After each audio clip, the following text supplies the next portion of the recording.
You are my biggest failure. That was how my father started his retirement speech. He didn't say it in private.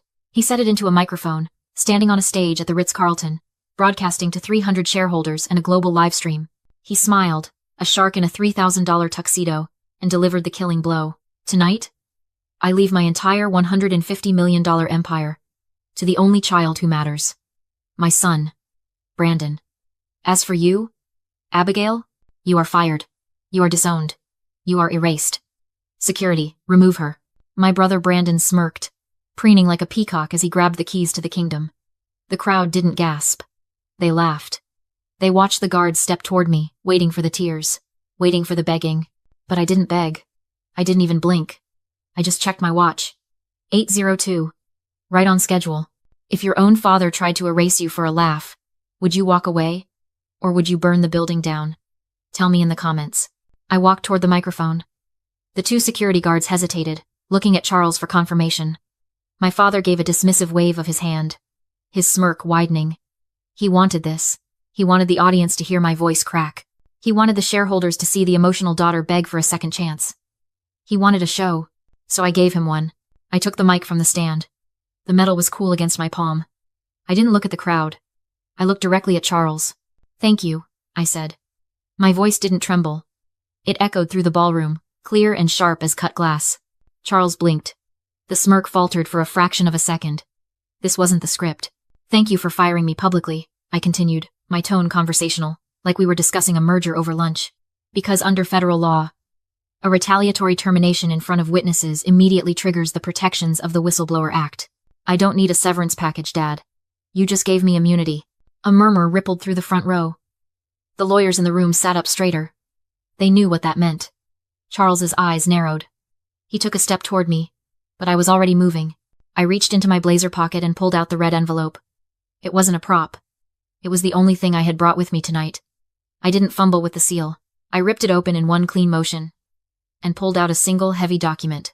Project this, please, I said to the tech team in the back. I held the document up to the camera lens, broadcasting to the giant screen behind me. The image flickered, then sharpened into focus. It was a transfer of control agreement. The signatures at the bottom were magnified to 10 feet tall. Charles Parker. Brandon Parker. Dated today. Time stamped 1 minute ago. Ladies and gentlemen, I announced, turning to the confused crowd. This document confirms that as of 8 o'clock, Charles has transferred 100% of his assets, his CEO title, and full legal liability for the Parker Corporation, to my brother, Brandon. I turned to Brandon. He was clutching the crystal trophy Charles had just given him, looking between me and the screen with the dull confusion of a man who has never read a contract in his life. Congratulations, little brother, I said, and for the first time, I let a genuine smile touch my lips. You wanted the crown? You have it. The jets, the mansions, the accounts. It is all legally, irrevocably yours. The room erupted in applause. They thought this was a concession speech. They thought I was bowing out with grace, handing the torch to the golden heir. They clapped for the unity of the Parker family. But Charles wasn't clapping. He was staring at the screen, and the blood was draining from his face. He knew me. He knew I didn't give gifts. I gave verdicts. I leaned into the mic for the final word. I'm not losing this company, Dad. I'm giving it away. Charles's laughter was a bark, sharp and violent. It echoed through the silenced ballroom, jarring against the polite society backdrop. She forged it, he roared, pointing a trembling finger at the screen. That document is a fake. She stole that laptop. She is committing corporate espionage right now. He didn't wait for the crowd to decide who to believe. He signaled the men standing by the emergency exits. These weren't hotel staff. They were private contractors. Big men in dark suits who moved with the predatory speed of people paid to hurt others. 3 of them rushed the stage. I didn't have time to run. One of them grabbed my arm, his grip bruisingly tight, twisting it behind my back until I gasped. Another slapped the microphone from my hand. It hit the floor with a screech of feedback that made the shareholders cover their ears. Lock the doors, Charles screamed, his voice cracking. Nobody leaves. This woman is mentally unstable and dangerous. Call the police commissioner. Tell him I want her in a cell tonight. The heavy double doors at the back of the ballroom slammed shut with a definitive thud. The click of the magnetic locks engaging was audible even over the rising panic of the crowd. Please remain calm, Charles said, smoothing his jacket, trying to regain control of the narrative.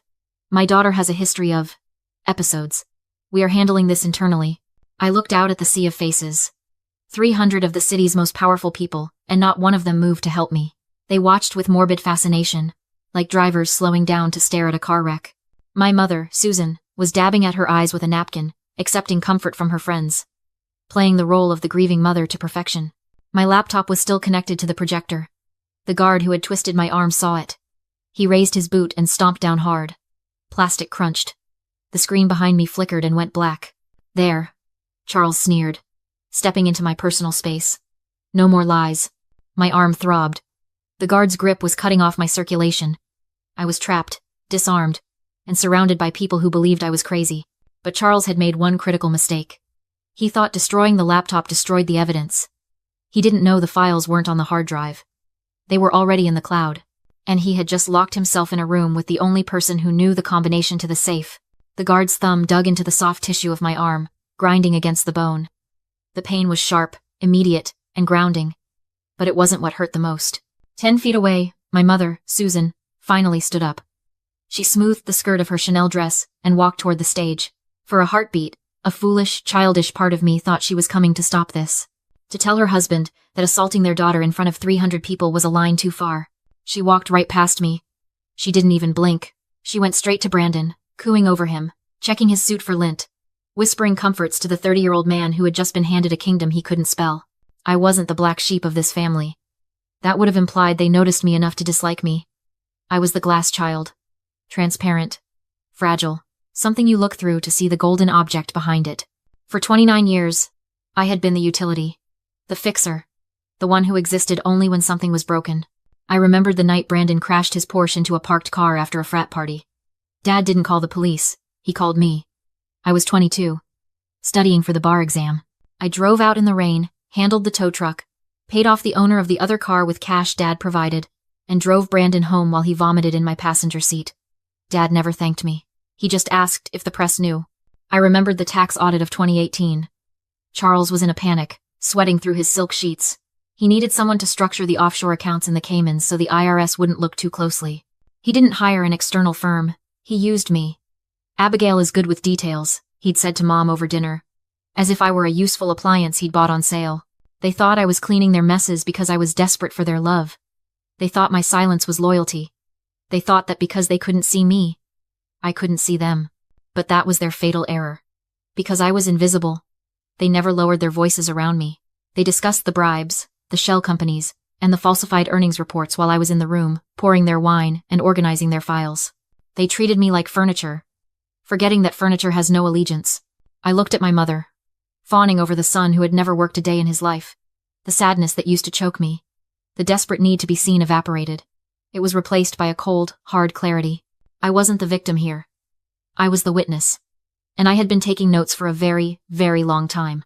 "Hey!" I shouted, my voice cutting through the noise of the panic.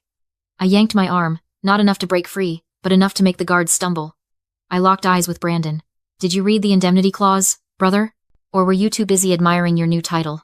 Brandon blinked, the haze of adrenaline and ego momentarily clearing. He looked down at the crystal trophy in his hands, then back at me. For the first time all night, he didn't look like a king. He looked like a child who had wandered into the middle of a highway. "What are you talking about?"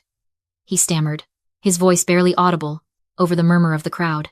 I wrenched my arm again, forcing the guard to readjust his grip. I didn't care about the pain. I needed Brandon to hear this. I needed the room to hear this. "Think, Brandon," I shouted, my voice bouncing off the high ceilings. "Since when does Charles Parker give up power? Since when does he share the spotlight? He has spent 30 years micromanaging the coffee budget, and you think he just woke up this morning and decided to hand you an unqualified, unilateral transfer of total control?" Charles lunged forward, his face a mask of purple rage.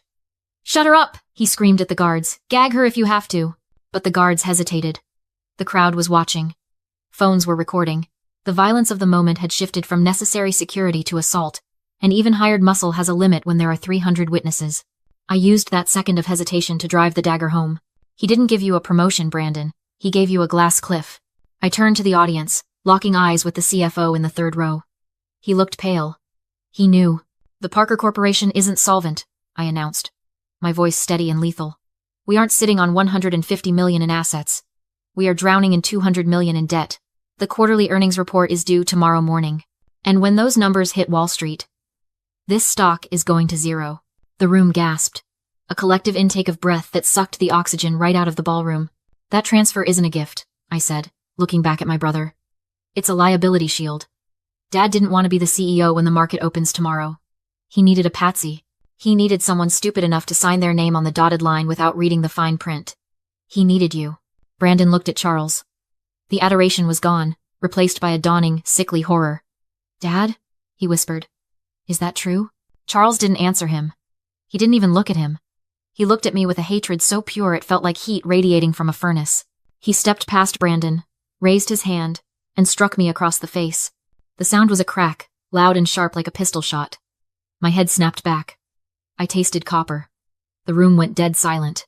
Charles stood over me, his chest heaving, his hand raised to strike again. But he had just made his second fatal mistake. He thought violence would assert his dominance. He didn't realize he had just confirmed everything I said. A man who is retiring in peace doesn't hit his daughter in front of his shareholders. A man who is terrified does. I spit blood onto the polished floor and looked up at him. I smiled. You shouldn't have done that, Charles, I whispered. Now nobody is looking at the door. Charles wiped his hand on a silk handkerchief, casually cleaning my blood from his knuckles. He didn't look like a man who had just assaulted his daughter. He looked like a CEO handling an unruly employee. Ladies and gentlemen, he announced, his voice smooth, practicing the lie in real time. I apologize for this display. As I said, Abigail has a history of instability, violent outbursts, delusions of persecution. He reached into his inner jacket pocket. For a second, the guards tensed, but he didn't pull out a weapon. He pulled out a folded piece of paper. It was yellowed at the edges. Old. This is a durable medical power of attorney, he said, holding it up like a holy relic. Abigail signed this when she was 18, granting me full authority over her medical decisions in the event of a psychological crisis. And I am declaring a crisis. I stared at the paper. I remembered the day I signed it.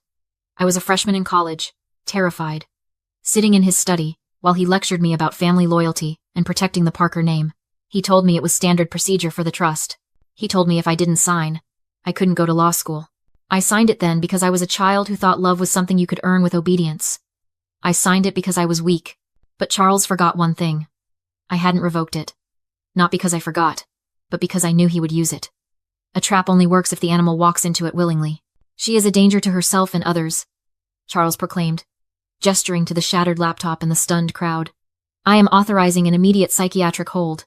A low wail started in the distance, rising quickly to a scream. Sirens, not one or two. A fleet. The sound vibrated through the floorboards of the ballroom, rattling the crystal glasses on the tables. Blue and red lights flashed against the high windows, turning the diamond ballroom into a strobe-lit nightmare. Finally, Charles muttered. He looked at the guards. Open the doors. The magnetic locks disengaged with a heavy clack. The double doors burst open. A dozen uniformed officers marched in, boots striking marble in perfect sync. The crowd split instantly.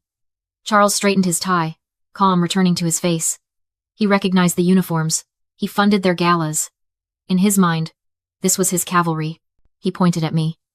She's having a psychotic episode. Restrain her and take her to Street Jude's. The officers ignored him and advanced toward the stage. I stood bruised and shaken, exactly as he described me. The room watched with pity and disgust. Charles leaned in, smiling. You're nothing, Abigail. And now you disappear. He opened his arms to the officers. She's all yours. They didn't stop. They passed me. They stopped in front of Brandon. Brandon Parker, the lead officer said. Hands behind your back. The cuffs snapped shut as Brandon screamed. He was under arrest for securities, fraud, embezzlement, and falsifying federal filings. Charles froze. You're making a mistake. He's only been CEO for minutes. That's enough, I said calmly. The CEO is strictly liable. I took the microphone. By signing the papers, Brandon inherited the title and the crimes. $200 million in missing pension funds. Fraudulent filings. Full responsibility. Brandon sobbed. Charles backed toward the exit. The head of security blocked the door and flashed a DOJ badge. The FBI had been recording Charles for months, including his plan to frame his son. Charles didn't collapse. He raged, screaming orders at a world that no longer obeyed him as they dragged him away. The ballroom went silent. I dropped the microphone and walked out. Outside, I bought a $2 coffee and stood in the cold night air. I was disowned, unemployed, and headed for court. But for the first